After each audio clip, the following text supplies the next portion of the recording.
Yun mga kamatik, ngayong umaga mga kamatik,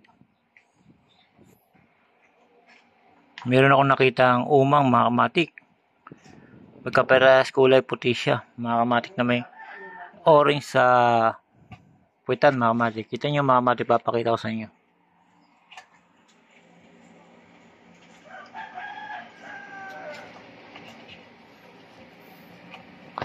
Yan mga kamatik, pagka hinugasan mo pa yan mga kamatik, makikita mo lalong kulay niyan na puti.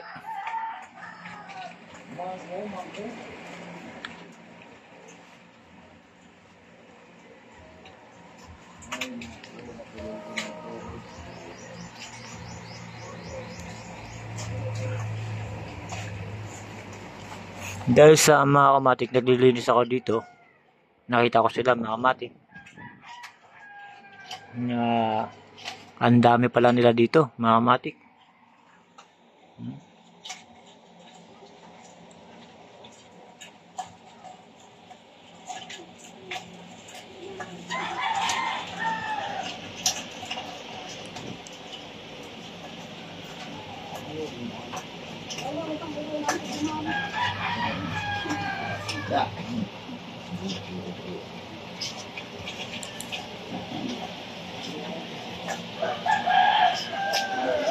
Yan mga kamatik, napakaganda mga kamatik. Kung ito mga kamatik, ang kinakain nito mga kamatik, unang-una mga kamatik, kung mag-aalaga kayo nito, kailangan marunong kayo magpakain. Pangalawang kinakain nito, yung sapal o tinapay mga kamatik. Yan. Pero mas matakaw sila sa sapal na nyug, lalo na kanin. Yan mga kamatik, yun ang kinakain nila na malambot mga kamatik.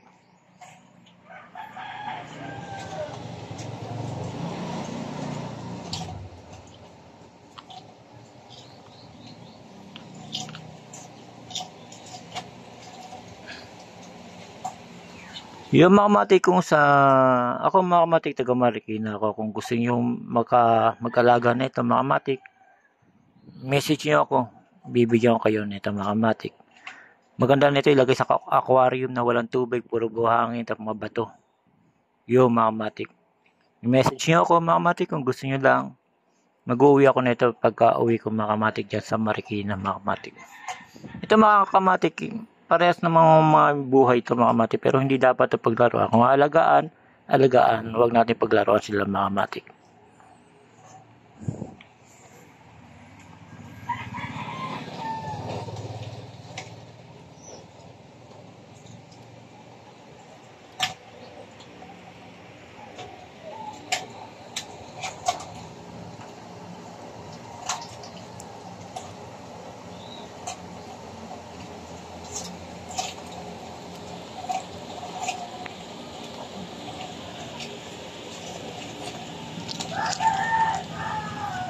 Yun mga kamatik, napakaganda ang forma niya mga kamatik. Ngayon mga kamatik, pinakita ko lang sa inyo kung ano mga itsura ng kanilang bahay mga kamatik at shinare mga kamatik, para makakita rin kayo mga kamatik, yung ibang din nakakita ng ganito mga kamatik. Ngayon makikita nyo rin dito sa YouTube channel ko mga kamatik. Nakaraan kasi mga kamatik, puro saranggola. Siyempre mga kamatik, pagka Mayo na, tag-ulan, hindi naman tayo pwede magpalipad na umuulan mga kamatik. Ang kailangan lang mga kamatik, maghahanap uli ako ng content mga kamatik, para meron ako ipapakita dito sa YouTube ko mga kamatik. Yung mga kamatik, hanggang dito lang mga kamatik. Salamat again mga kamatik. Marami pa akong i-share na umang sa inyo mga kamatik.